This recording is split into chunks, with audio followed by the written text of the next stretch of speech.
Hello friend, আমার YouTube চ্যানেলে আপনাদের স্বাগত আছে। ফ্রেন্ড, আজকে আমি ক্যালেন্ডারে কোশ্চেন নিয়ে এসেছি। এটাকে এত সিম্পল ভাবে করা যাবে কি তোমরা দেখলেই উত্তর দিয়ে দেবে।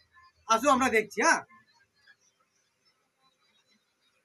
হোয়াটস day come after 300 day from today if today is Friday?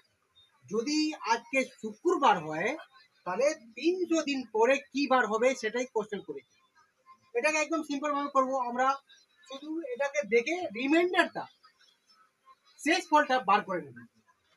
এই দেখো, 7 থেকে আমরা ডিভাইড করে এটাকে বার করব, তাহলে রিমাইন্ডার 6 আসবে।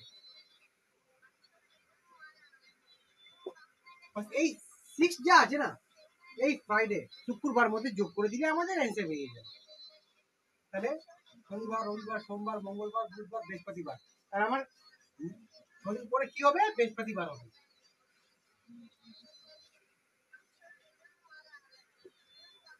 এরকমই কোশ্চেন পাওয়ার জন্য আপনারা আমার চ্যানেলকে সাবস্ক্রাইব করো, শেয়ার করো। Thank you.